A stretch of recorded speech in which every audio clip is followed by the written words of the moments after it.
The success of our society proves that our system works, but maybe we forgot to teach our young folks that wealth is achieved by helping people to get what they want.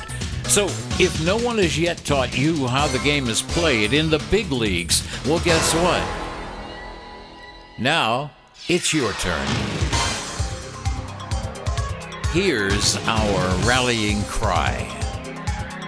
There's a billionaire locked inside you. The key to freedom is information. The kind of information you find here on the Money Man Report. Now, here's today's host. Here's the Money Man. Here's Dan Frishberg.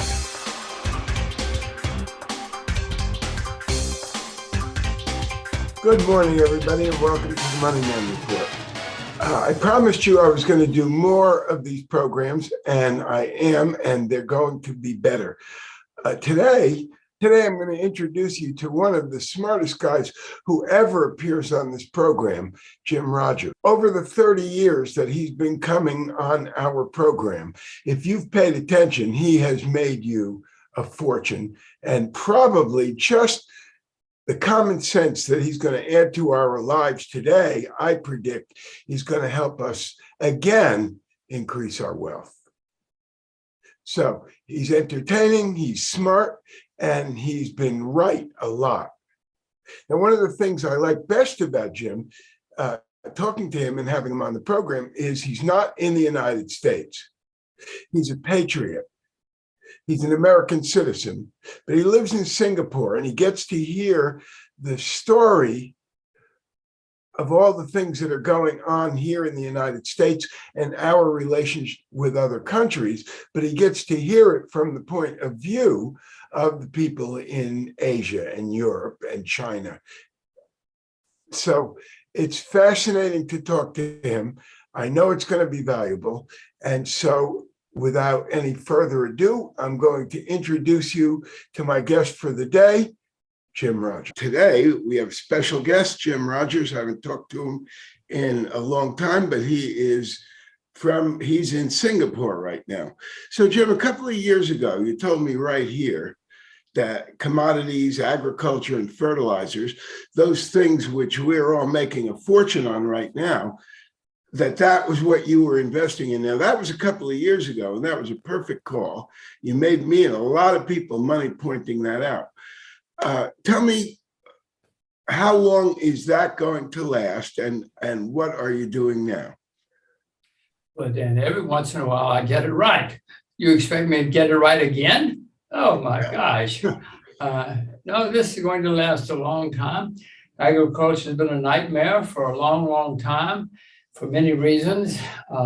It's been so bad, Dan, that the average age of farmers in America is 58. In Japan, it's 66. The highest rate of suicide in the UK is agriculture. More people study public relations than study agriculture in the US. I could go on and on. I'm just saying, something's got to change, or we're not going to have any clothes, or we're not going to have any food. It is changing. Supply and demand are coming back into whack, and there are even shortages developing, which will probably last for a while.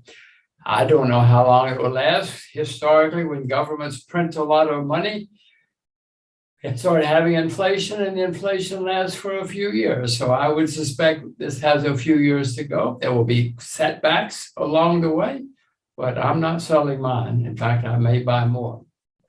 And of course, the Russia and Ukraine situation, they were some of the biggest sources in the world of wheat and grain that everybody needs.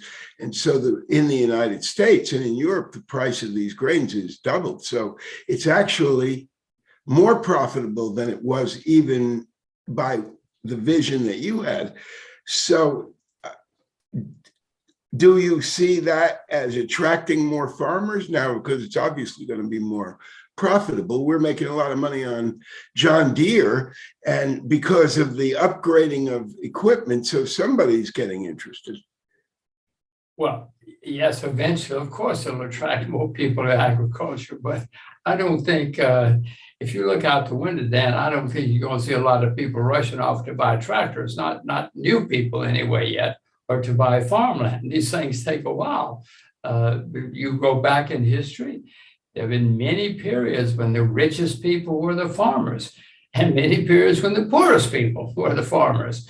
So we've had these great cycles throughout history, and it's coming again. And I don't know how long it will last, but it's not over this year. So are you buying the commodities, the wheat and things like that you were buying a few years ago? Are you buying the fertilizers, the farm equipment? What exactly is it that you're using? Well, many studies have shown that index investing is usually the best way to invest in something, whether it's stocks, bonds, whatever it happens to be. So and since I know index investing is going to outperform most people, including me, I have been buying the indexes. But it's also because I'm lazy, Dan. I mean, I don't have to decide whether cotton is better than wheat. I just buy the index, buy the whole basket of commodities or agricultural commodities in this case, and I'm happy. And by the way, the indexes, once again, are performing better than most individual commodities. Is that the Jim Rogers brand of index we're talking about? Well, this happens to be, it's called the Rogers Agricultural, RJA, on the New York Stock Exchange. Yes, it happens to be. But, it's just an index. I don't manage it or anything. It's an index. It's a basket of 21 agricultural commodities, and it's there. It doesn't change whether, if I happen to think wheat is great, it doesn't matter. Wheat is not going to change the weighting in the index because it's an index. Well, Jim Rogers is a good brand. I'd like to get it on my stuff, actually. Yes. And I make many mistakes. Don't worry.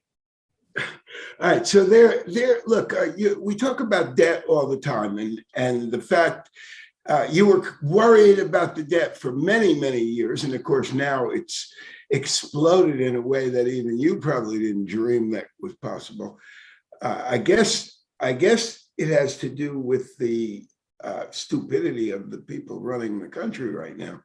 But the question is this: everybody's talking about they can't borrow anymore; it's default. We're running out of time.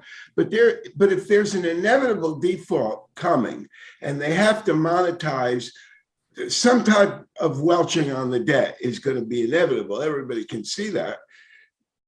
So now they know they're going to have this embarrassing default. Why not just keep borrowing and creating more of it? This could go on for a couple of years because they're not going to pay it anyway. Why not borrow more? And that's why, right? They don't care about you and me. They just care about their jobs. They get paid. The more they borrow, the more they get paid. No. I don't think, certainly nobody in Washington cares about our children or our grandchildren. They care about themselves and keeping their jobs. No, they just assume that by the time the disaster hits, they will be gone, and they probably will be. Which means I hope I'm not gone. I hope my children aren't gone, but right. They'll be gone. But it does mean that we've got a couple more years at least of prosperity created by all this money printing. Yes. Well, I don't know if we have a couple of more years. This has been the longest expansion we've had in American history. Doesn't mean it cannot go on longer just because it's the longest, but it already has been the longest. We are getting inflation. We are getting higher interest rates. We're getting all the signs that usually happen when things are coming to an end. We're getting lots of new people coming into the markets. They call up their friends and say, I have discovered this new thing called the stock market, and it's so much fun, and it's easy. And you can make money, and it's so easy. And you own the company, and you don't have to go to work there. Yes, and then they say, oh my gosh, and there's something else new called SPACs. You should see about SPACs. SPACs are so wonderful. SPACs been around for 300 years, Dan. But not every time, but often at the end of a bull market, here comes SPACs again. This is not my first rodeo. I've seen this rodeo before. So you told me about when we had the issue of Russia taking the Crimea years ago, and there was the red line, and Obama was the president. And at the time, there was the news that I was getting was a very slanted news. But you told me something that I hadn't heard before, which was that the United States engineered a coup in the Ukraine, and that was really the source of the problems. You knew that because you're outside the country hearing different kinds of vision. So maybe you could tell me what does the rest of the world, especially over there in Asia, what do they think of the United States and its policies right now, the weakness of the way we're managing our affairs now, we meaning the Biden administration? Well, as you probably have noticed, there are few countries which condemn Russia, but most countries are not condemning Russia. Most countries are either doing nothing or actually supporting Russia.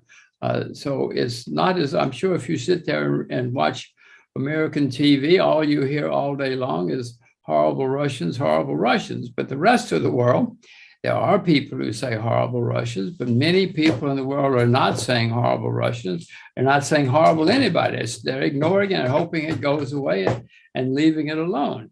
Some people do support the Russians. Asia, Africa, where are the people that you're talking about? Well, I mean, India is not saying horrible Russians. China is not saying horrible Russians. You know, that's a quarter of the world's population right there.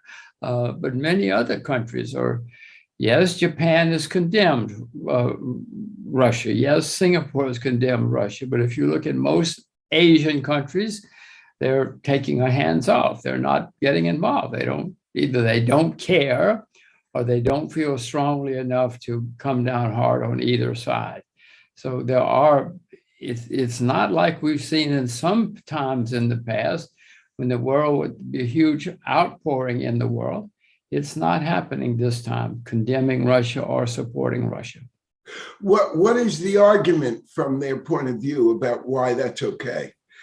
Because, of course, we're hearing one particular argument constantly from I'm not Laos or something. What is their point of view? Well, don't think I'm supporting Russia. I'll tell you what the point of view is. But the U.S. engineered a coup in Ukraine in 2014 throughout the government which supported Russia and brought in a government which supported Europe.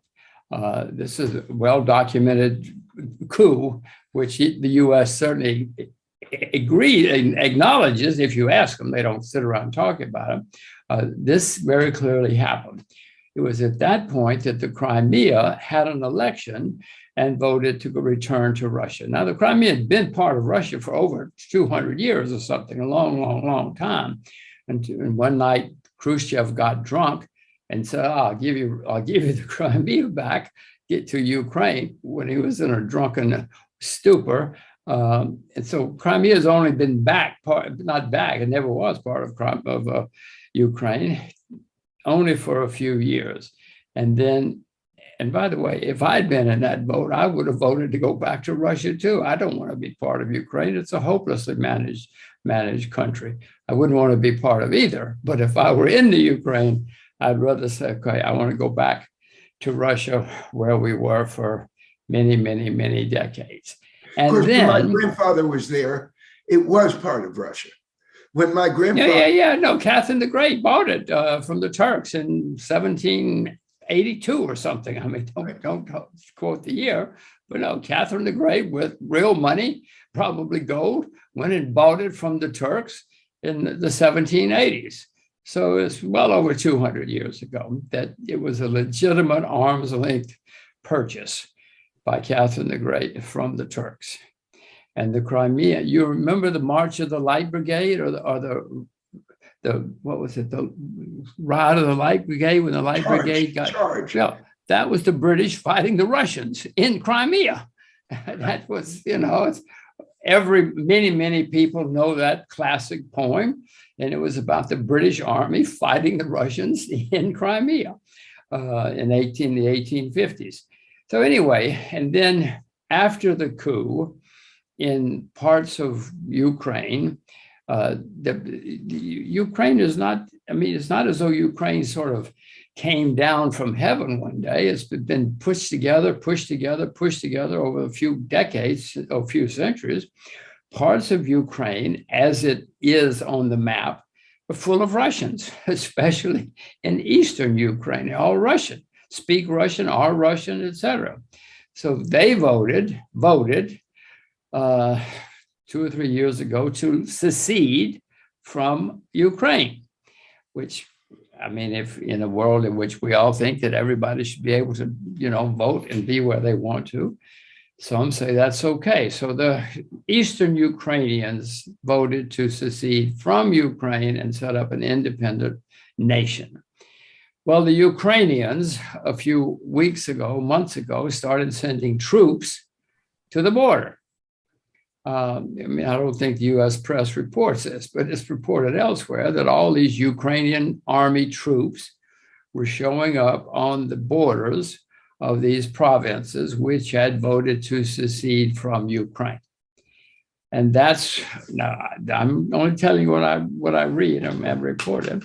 That's when Putin finally said, okay, I have to do something, because otherwise the Ukrainian army is going to march into these Russian territories, which have declared independence. And if I don't do something, the Ukrainian army will go in and massacre the Russians. And that's when Putin, according to outside sources, that's when Putin sent in his army. Do I defend either one of them? No, of course not. This is all absurd.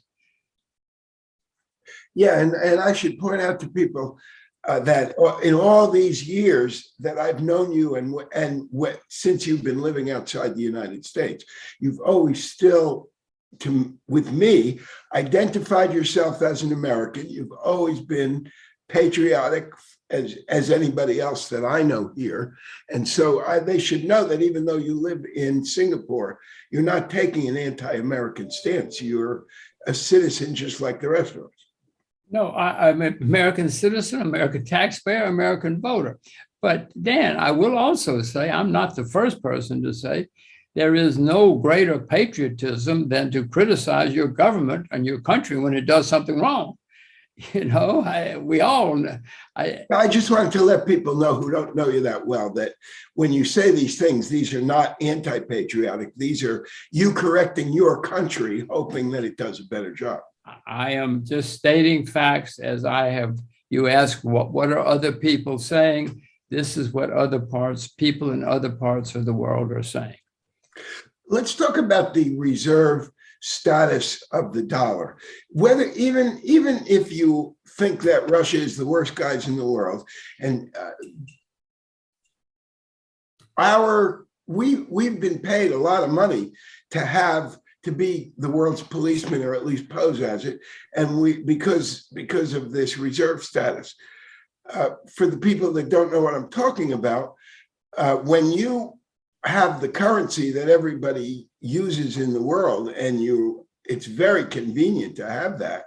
When you take somebody's position and invalidate it, and he's been using the dollar as the reserve currency like everybody else, and suddenly you say yours are no good, the world has to think, gee, this could happen to me too if I do something they don't like, right?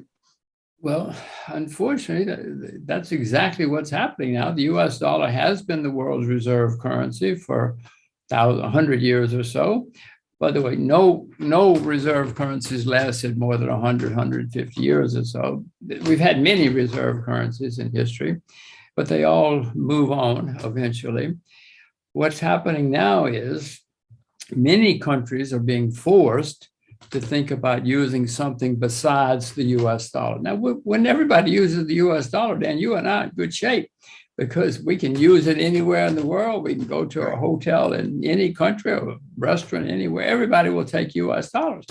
Or if the Brazilians are buying steel from Germany, they use US dollars. And so that gives the US a huge advantage. But it's supposed to be neutral. If everybody's using you, anybody should be able to use it to buy beer or whatever they want, steel, whatever they want.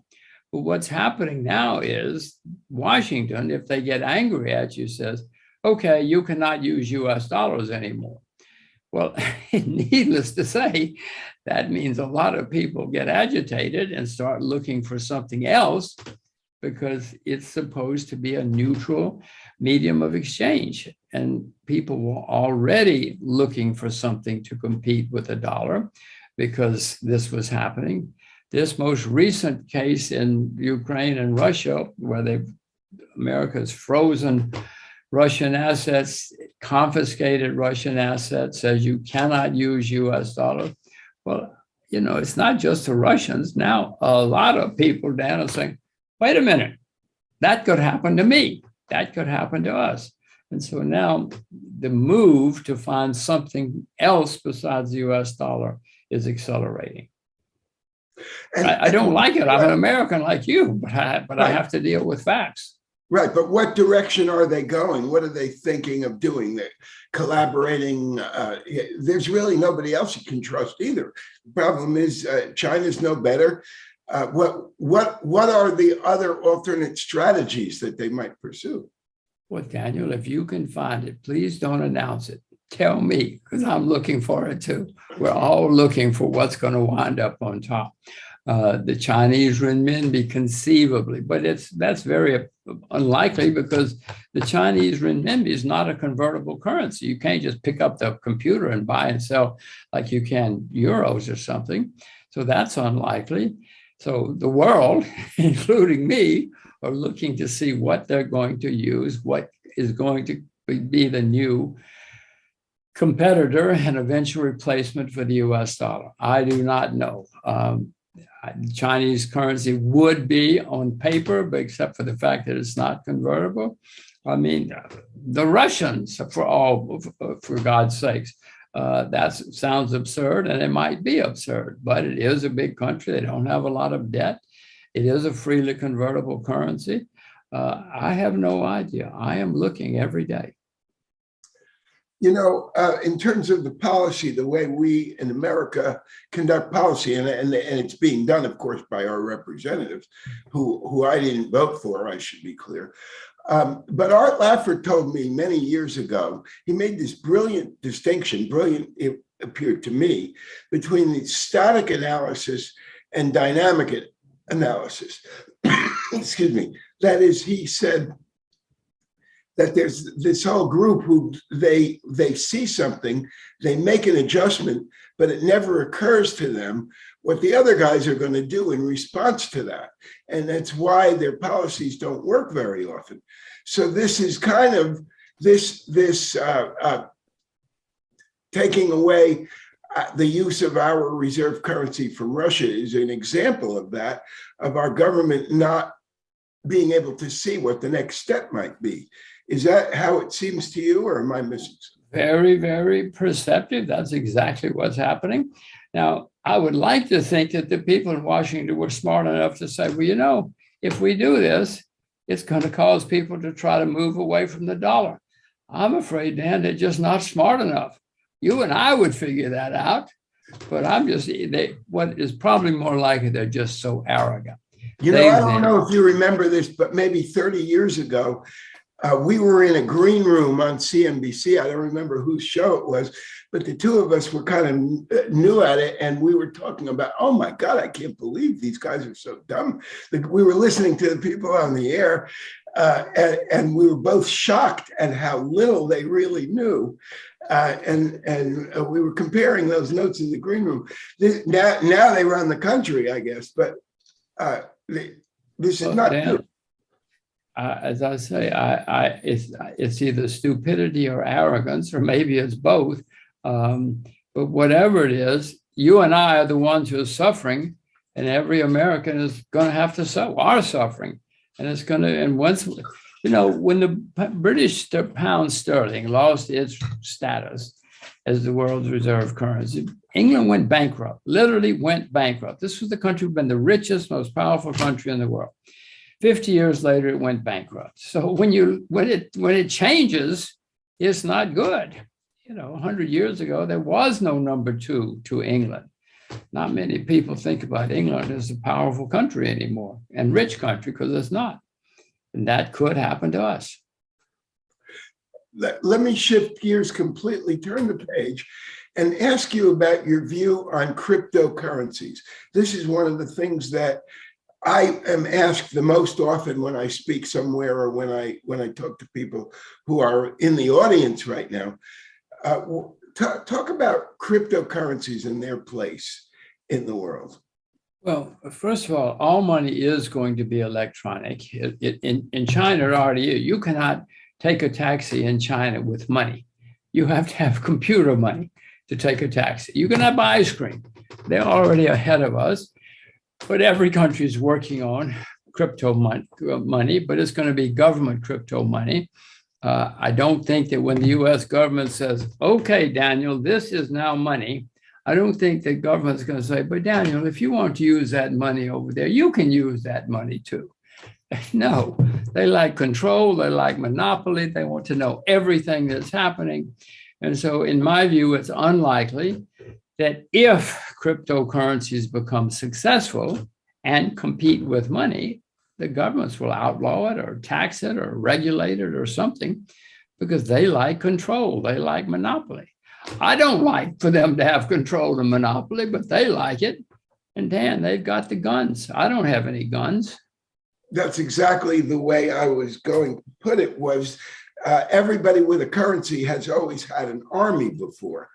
And so when somebody comes with a currency that doesn't have an army, it probably is going to be defeated someday. That would be my view. But I'm interested in hearing, are you doing anything with them? Are you making any investments in any non-government? No, I have never bought no snow. My wife is involved, does some. I mean, I hope she's not doing very much. Yes, I know many people who are buying and selling cryptos. Some are good traders and they're doing well. But then, as you probably know, many cryptocurrencies have already disappeared and gone to zero. You know, we all know about Bitcoin, but there are scores of others that have just absolutely disappeared. They're worth nothing now. So this is not something where everybody makes money so far. Even though it's been a huge move, a lot of people have already lost everything. What is the next step in what are you doing in the stock market, if anything? I'm mainly watching right now. I don't have any shorts. I'm waiting for there to be one big final rally when the peace comes in Ukraine. My view is that will cause a big rally. And then I would probably somewhere along the line start selling, and I hope start selling short, because stocks are already very expensive. Interest rates are rising, inflation's coming, you know, all the signs I talked about before of that happen at the end of a market. So that's the way I'm doing right now. If you have something terrific for me to buy, I will certainly research it and maybe buy it. But there are not many countries or many areas where I'm finding good stocks to buy right now, except agricultural commodities and commodities, I should say. You know, Dan, it looks as though we're going to have electric cars. Well, electric cars use 4 or 5 times as much copper and lead and lithium as do regular cars, as gasoline cars. So there are going to be huge amounts of demand coming into some of these commodities. And there haven't been a lot of copper mines opened in a long time.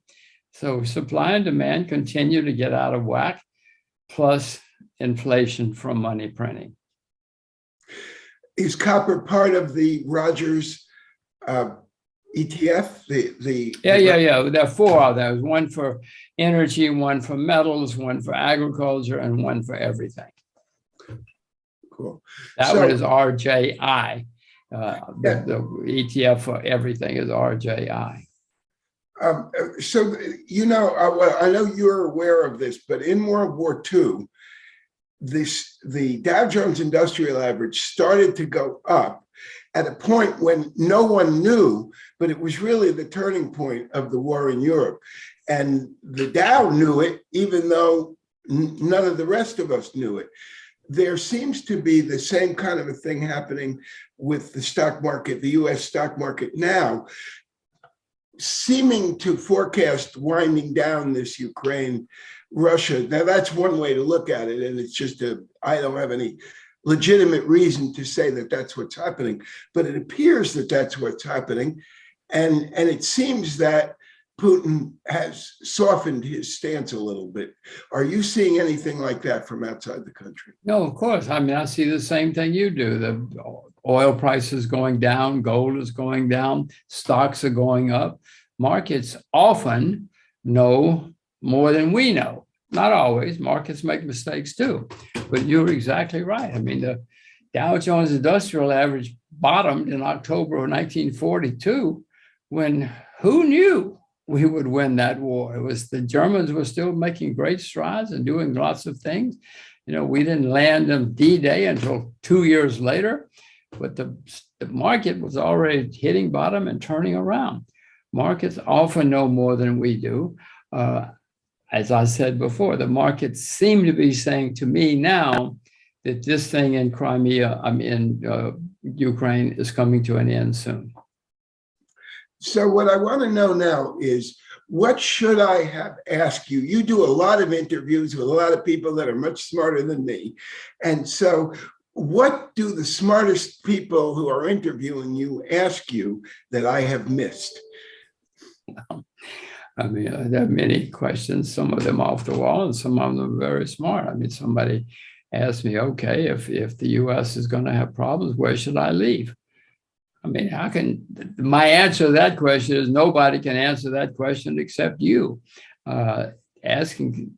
Deciding where you're going to live, Dan, I don't think anybody can decide that except a human being. Now, it's perfectly legal and legitimate for Americans to live anywhere they want. We're a free country, and all of our ancestors left somewhere to go to the US, and there are many Americans who live in other countries now.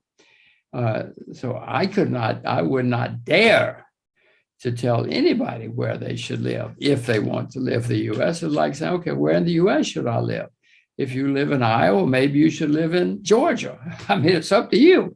Nobody can answer that question except you. So what is that? Is that the question that I missed? Is where should we be living? I was hoping that I was missing something because we've covered a lot of the finance, but can you see, the one thing I wanted to ask you was, it looks to me like we may get a new government gradually over the next couple of years. Possibly the legislature changes in November, and then we're left with a president without much influence, and possibly he's replaced. How long do you think it can take for the US to come back and regain this stature? Because we've had poor governments before. Well, Dan, yes, but at the moment, the United States is the largest debtor nation in the history of the world.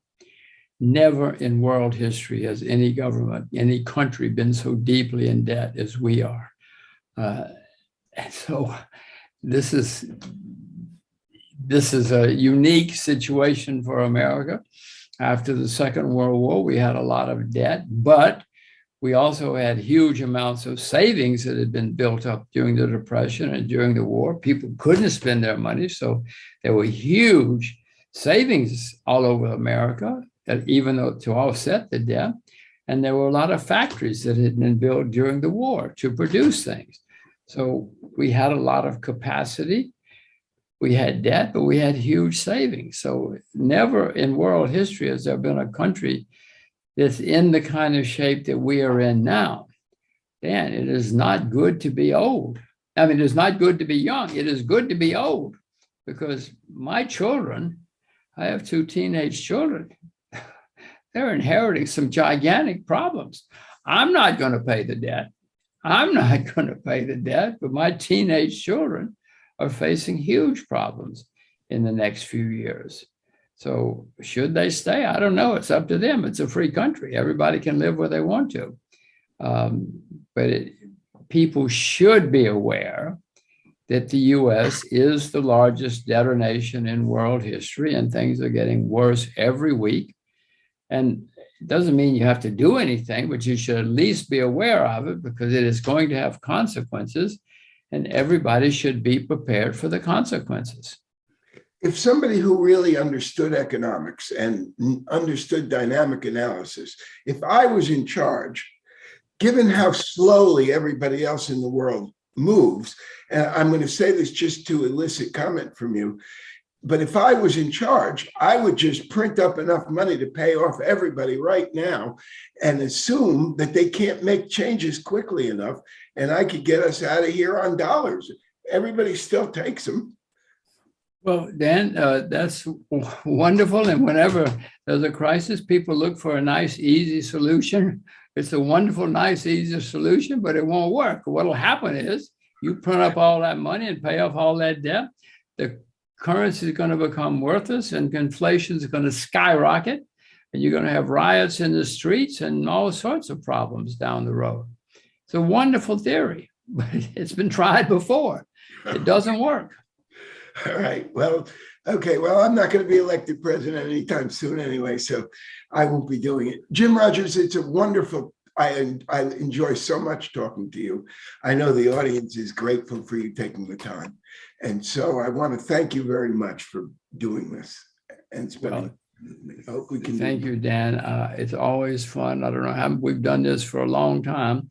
And it's always great fun to speak with you, Daniel. So anytime you want to do it, let me know. We'll do it again. Oh, book. Do you have a new book coming out? I heard something, but I was looking on the web and I couldn't find a new book. Do you have something new coming out? I do. Well, yes, but the books you were talking about are published in Japanese or Korean or Chinese or something. I don't think I have any books coming out in English anytime soon. Well, the most interesting one is the one about traveling around the world on a motorcycle. That is a terrific book. And that was sort of a lot of fun. And everybody should travel around the world at least once. As you know, I've done it twice, once in a car and once on a motorcycle. Sure, everybody should travel around the world. Do it, do it, do it. Right. And read Jim's book about it too, first. Well, I guess if I were going to say one thing, I would say everybody should listen to Daniel so that you can become knowledgeable. And if you become knowledgeable, you will get worried. And if you get worried, you will figure out what's going on, and then you will prepare. And if you are prepared, I mean, a lot of people came out of the 30s, Daniel, with huge amounts of money.